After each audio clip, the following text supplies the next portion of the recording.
બિહારના રાજકારણમાં એક એવો આંચકો આવ્યો ગઈકાલે, જેની કલ્પના કદાચ ભાજપ કે આરજેડીમાંથી કોઈએ નહોતી કરી. જે બેઠક વિશે ભાજપના નેતાઓ કહેતા હતા કે કૂતરા બિલાડાને પણ ઉભા રાખી દેશું તો જીતી જશું, એ જ બાંકીપુરની બેઠક પર ગઈકાલે ખેલ આખો ઊંધો પડી ગયો. જે બેઠક ભાજપના રાષ્ટ્રીય અધ્યક્ષ નીતિન નવીનનું પોતાનું ઘર બનાતી હતી, જ્યાંથી તેઓ સતત 5 વખત જીત્યા, અને જે સીટ 15 વર્ષ સુધી ભાજપનો અણનમ કિલ્લો ગણાતી, એ કિલ્લો ગઈકાલે ધ્વસ્ત થઈ ગયો. અને આ કિલ્લો તોડ્યો છે એ માણસે, જેની પર આખું બિહાર 243 બેઠકોમાં શૂન્ય સીટ લાવવા બદલ મીમ્સ બનાવતું હતું અને સતત હસતું હતું. પ્રશાંત કિશોર જે વારંવાર કહેતા હતા કે હું હજી મર્યો નથી, જીવતો છું. તેણે ગઈકાલે પટનાના મતગણતરી કેન્દ્રોમાં એ વાત સાબિત કરી બતાવી છે કે જો હું બીજાને જીતાવી શકતો હોય તો હું પણ જીતી શકું છું. નમસ્કાર, ગુજરાત પોલિટિકલ એનાલિસિસમાં આપની સાથે હું છું ભગવતી વિસાવડિયા.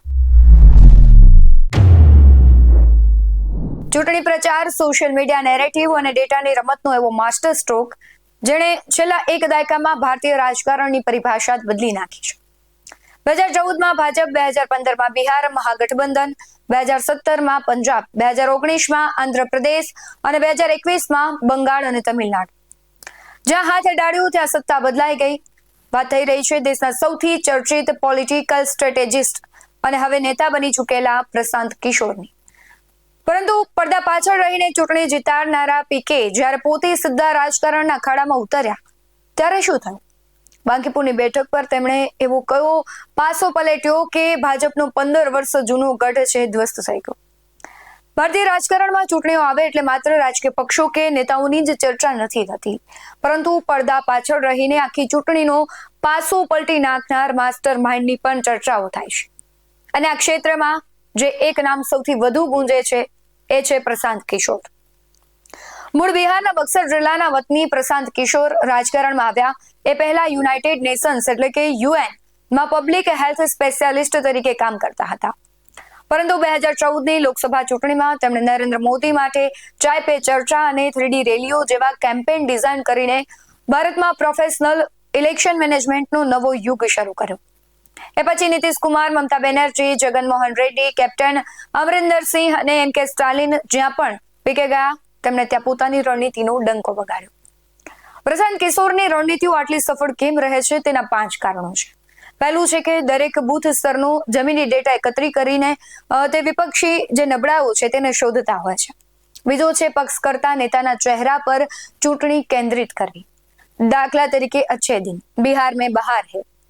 અને ત્રીજો મુદ્દો છે પાર્ટીના વરિષ્ઠ નેતાઓની દખલગીરી વગર કામ કરવાની શરત. ચોથો છે બંગાળમાં ભાજપ સામે બહારના લોકોને નેરેટિવ બનાવી કહેવાય કે સ્થાનિક અસ્મિતાનો મુદ્દો બનાવ્યો, જે ગેમ ચેન્જર બન્યો હતો.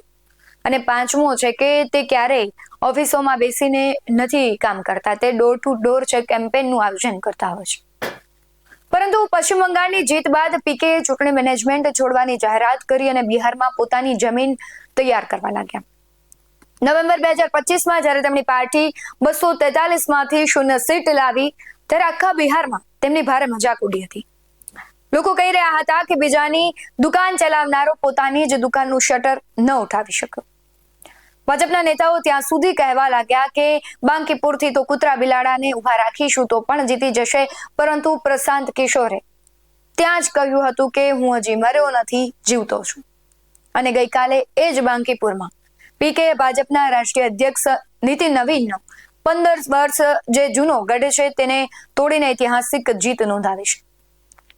બાંકીપુર પેટા ચૂંટણીમાં ખેલ ઊંધો પડવા પાછળ પીકેના 3 મુખ્ય માસ્ટર સ્ટ્રોક રહ્યા. પહેલું કે આ વખતે તેમણે કોઈ બીજા કાર્યકર્તાઓ નહીં પણ પોતાની જ 30 વર્ષની કારકિર્દી અને પોતાની ઇજ્જત દાવ પર લગાવી.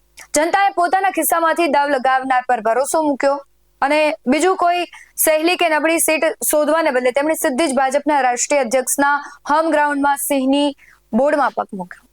અને ત્રીજું કે મોટા મોટા હવામાં વાયદા કરવાને બદલે 15 વર્ષના જૂના શાસન સામે એક ચોક્કસ વિકલ્પ આપ્યો.